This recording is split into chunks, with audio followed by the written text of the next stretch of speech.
just like he did in Game 5, but I think he'll have more success early. I think LeBron will have double-figure points in the first quarter. I think 11, 12 points in the first quarter. I think it'll be close. But I think as time goes on, LeBron won't be able to play that aggressively the entire game. I think he's going to come out and try to deliver a death blow to Phoenix, like a knockout blow right away, get a good lead for the Lakers, and see if Phoenix kind of crumbles and starts thinking about Game 7. I don't think that'll happen, though. So I think it'll be close, and I think LeBron will have to pace himself throughout the game. And so I think as that happens, Phoenix will begin to pull away. I think overall LeBron will have a strong individual game, not a blitzkrieg, not one of his historic games, but I think he goes for 29 points, 9 assists, and 7 rebounds.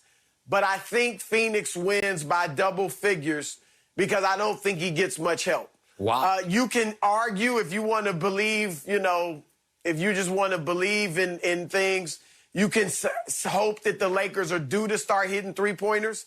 But so far, they've shot 30% from three in the playoffs, which is only better than the Washington Wizards, who just got sent home last night. So I don't see him getting much help from his teammates from the three-point line. Even if Anthony Davis plays, I think he'll be limited. I don't think he'll be able to play like a full game.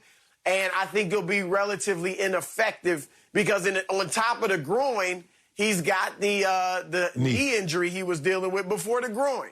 So I think LeBron plays well, but not dominant and not enough for them to win. Do you believe he gets less help than he got in Game 5? Schroeder 0 points, KCP 0 points.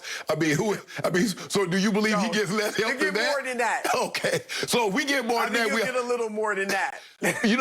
I agree with you, Chris. I would like to see him have, if he gets double-digit points, get almost double-digit in assists, because that's gonna let him know that, okay, we're on tonight.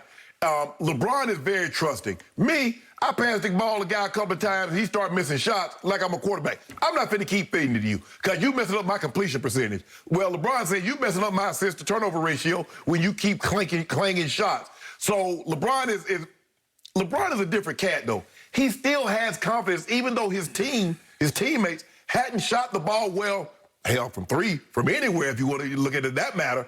But he's still willing to pass, a willing participant of the ball. Chris, we know this. Game 5, we know the stats in a 2-2 tie. Game 5, the winner goes on to win 82% of the time. But that's not really an elimination game. This is. And we know how big LeBron plays in elimination games. He's averaging 36 points, 12 rebounds, 8 assists, and scored 30 points 8 of the 9 games, and he's 8-1 in those 9 games. So we know what he normally does in these moments. I'm not concerned about him.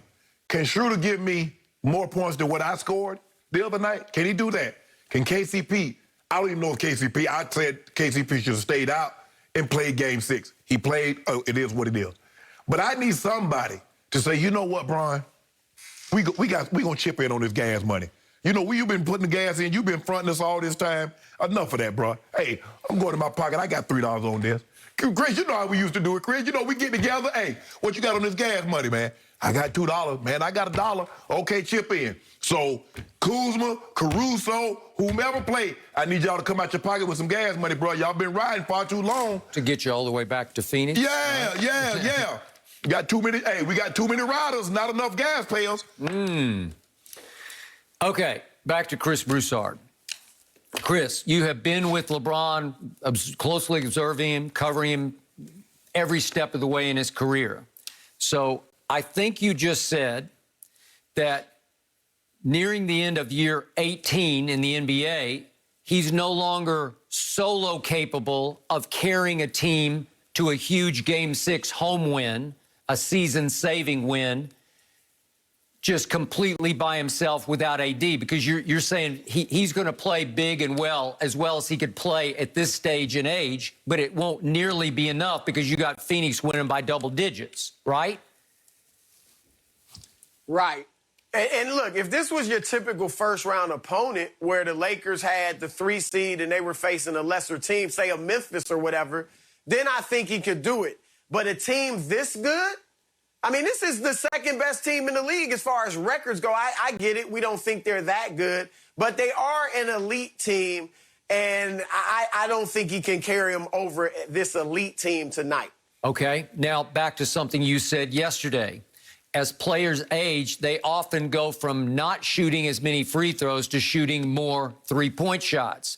And that is clearly, shockingly, what I'm seeing with LeBron at this stage and age, because your death blow idea is drive the basketball like nobody has ever been able to drive it, dunk over Jay Crowder, dunk over Bridges, get Ayton in foul trouble, attack the rim.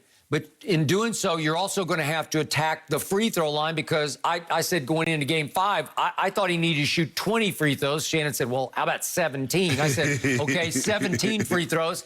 He shot 0.